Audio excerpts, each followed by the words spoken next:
Today I'm going to paint a rose for Valentine's Day, and I'm going to start with a yellow ochre wash and wiping out the composition. I'm looking for the areas of light in the background as well as the objects. And the background in this case is a white linen, which I'm going to tone down from the white as far as the highlights, and make them more yellow or even pink to offset the rose. So it won't be quite as big a contrast between the dark red of the rose and the white background.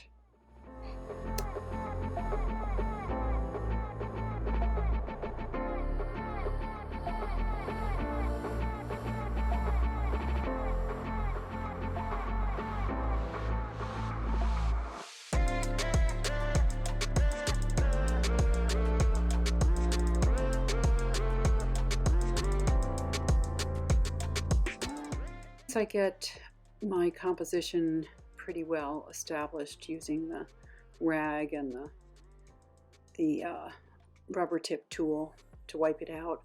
I'm going to mix a limited palette of a white and yellow, a gray tone using ultramarine blue, and also using sap green and two different reds, the alizarin crimson and the cadmium red for the rose. And I'm going to start by putting in the shadows and just the mid-range tones that I see in the composition.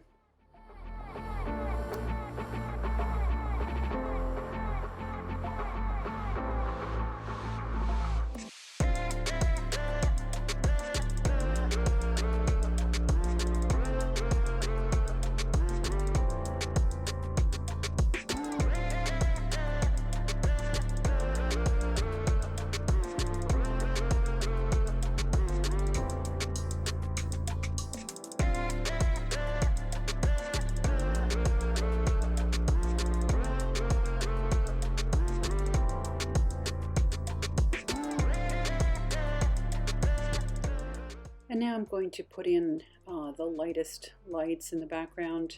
I'm using some yellow mixed with the white for this shade, and these are really the lightest lights in the composition.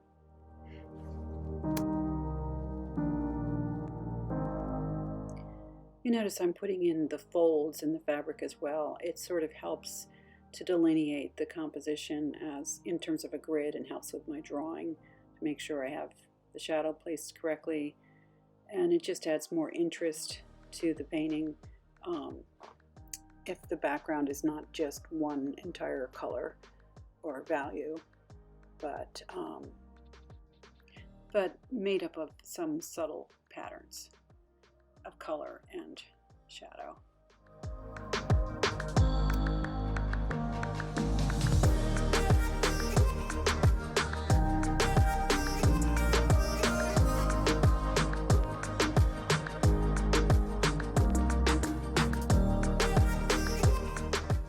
You'll notice I'm looking for tones of pink in addition to yellow. Whenever I see a slightly different color, I exaggerate it a little. It may not be quite this pink or orange or yellow, but it helps to make the background more exciting. I'm going to put the stem of the rose in, and you'll notice here I make an adjustment. I discover that I've got it over too far to the left, and it's easy to wipe out with the oil and get it corrected.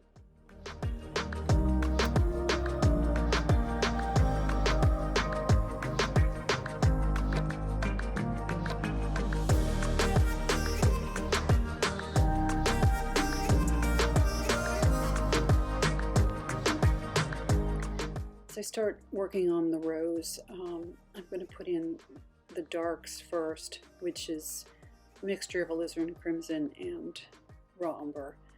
And I'm just trying to get the shape of the rose in with if I don't put the darks in first, then it's going to be harder for me to show where the the lights are.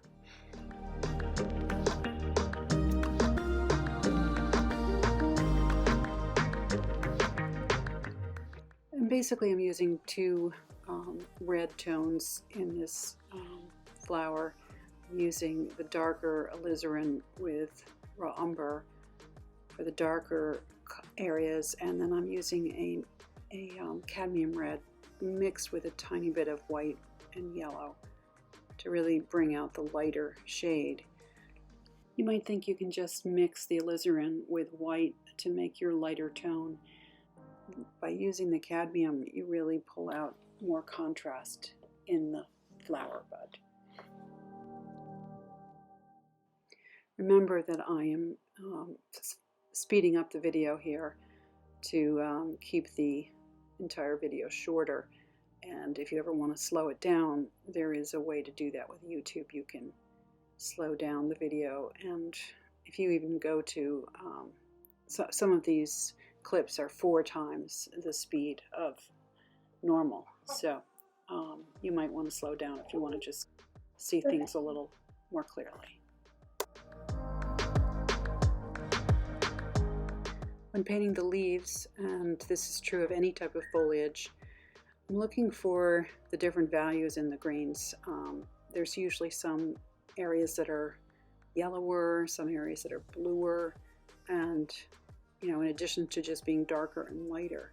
So that's the key to making the foliage look like actual leaves. I also think because it's a rose, I want to make sure that I can show the serrated edges of the leaves. And I also want to add a thorn or two on the stem. These little details can be important.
this point, I've gotten all of the elements of the composition and the objects down, and I'm moving on to my final layer where I want to emphasize things a little more, bring out the contrast a little more, fix some of the edges, look for some other colors.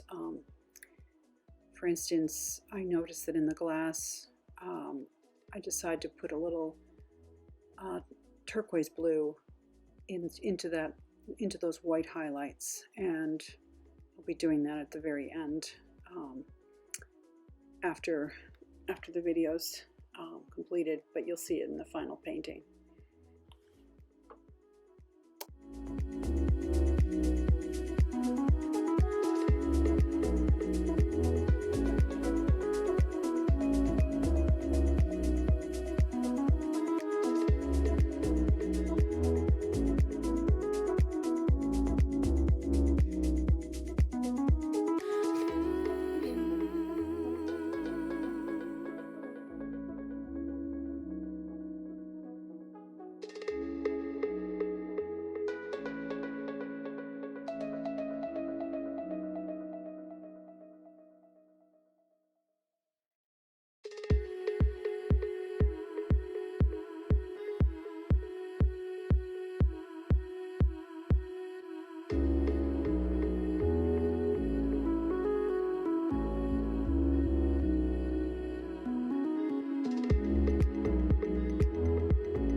Happy Valentine's, everybody, and I will see you on Thursday.